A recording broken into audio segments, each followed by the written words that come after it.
morning again. I'm just going to pass the witness up, because we're not fully set up, the copy of the spent shell casing that was recovered on the scene at Ruff. And you would agree with me, right, that it's the same as the bottom of the bullets that you just provided to the court? Yes, it's Starline Brass 45 Colt with a silver primer. So when I asked you yesterday, didn't he turn in ammunition that matched the ammunition that killed Ms. Hutchins? It's true that he did, correct? And I did not recall at that time. I understand that that's your position, but that's what in fact happened. Would you agree? I would not use the word match without there being an additional analysis. Well, who got to decide whether there would be additional analysis? That was not myself. It wasn't the defense, though, right? We didn't know about it. I don't know what you were aware of. Okay. Well, you know that we came to have an evidence viewing where we asked to see every single round that could be related to the Russ set, and this was hidden from us. You do know that. This was not hidden. This was not hidden? This was under a case number. It was documented. I was instructed to document it under this case number. Okay, so in this case that's under the Rust investigation case number, you would agree with me there's hundreds of things that you inventoried, right? Yes.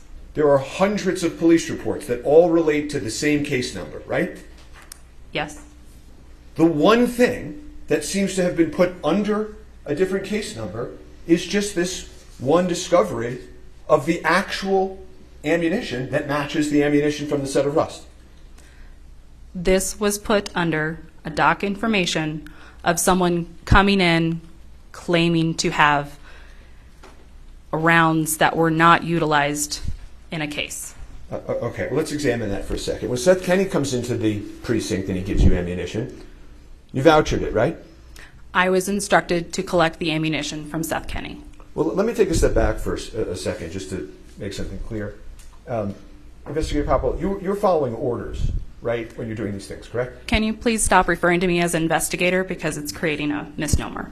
Okay, well, how would you? I apologize. I'm a crime scene technician. I'm not an investigator. Okay, I'm only doing that because it's shorter than crime scene technician. CST works. Perfect. Okay, CST Poppell. When you took the, you're effectively following orders when you're deciding whether to voucher this or voucher the Seth Kenny evidence, right?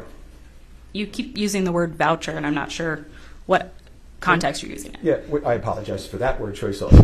When you inventory and make a report, I think your testimony is you're doing it at the direction of supervisors. Is that fair? Most of the time, yes. Okay. So when Seth Kenny walks into the precinct and gives you ammunition and says it's from the Rust case, you all inventoried it, right? Yes. You took photos of it, right? Yes. You put it under the Rust case number, right? Yes. You turned it over to the defense, right?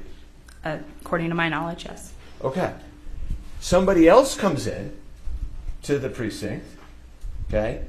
A man named Troy Teskey, right?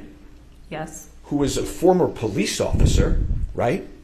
I believe he stated that, yes. Okay. And I assume you all have the diligence to be able to confirm that, right? I do not know if it was confirmed or not. Okay. And he comes in and he also tells you he has evidence, right?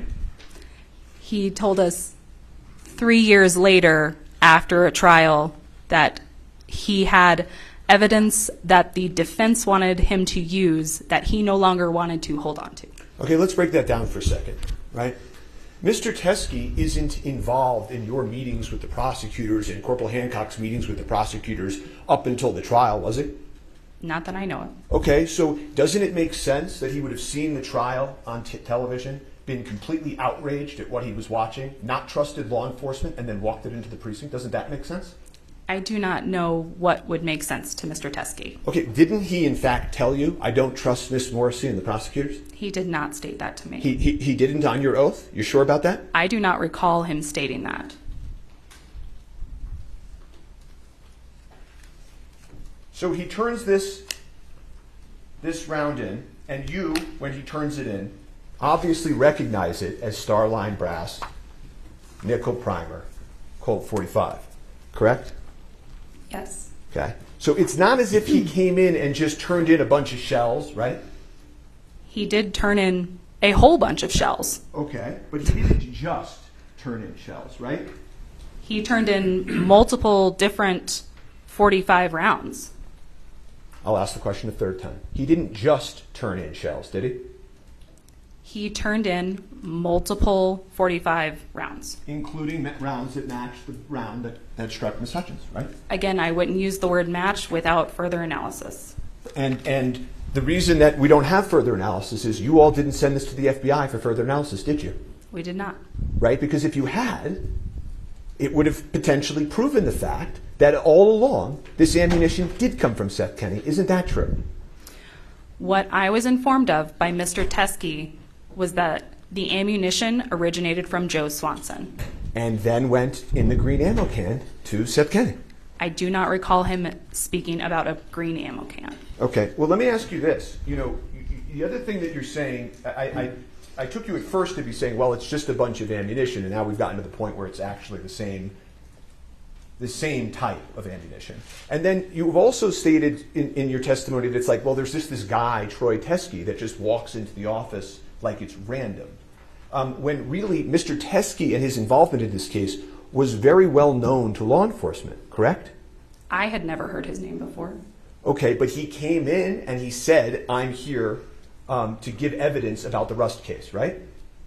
He stated that he had evidence the defense had wanted, and he no longer wanted to hang on to it. Well, and he was the one using the word evidence.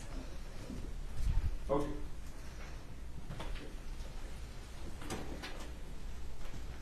You said to him when you met him down at the first floor of the precinct, you were called because you were the person in charge of the evidence, the CST, right?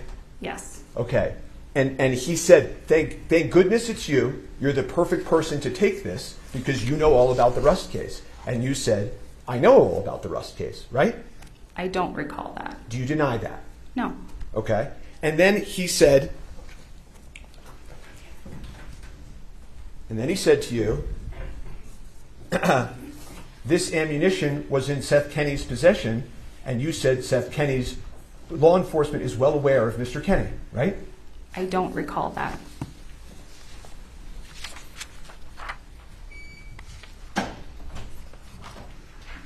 So you take this ammunition on March 6th, right? Yes. The standard operating procedure for the Santa Fe Police Department says you're supposed to make your report within 24 hours, right? Correct. Okay. So tell the court, did you make the report within 24 hours?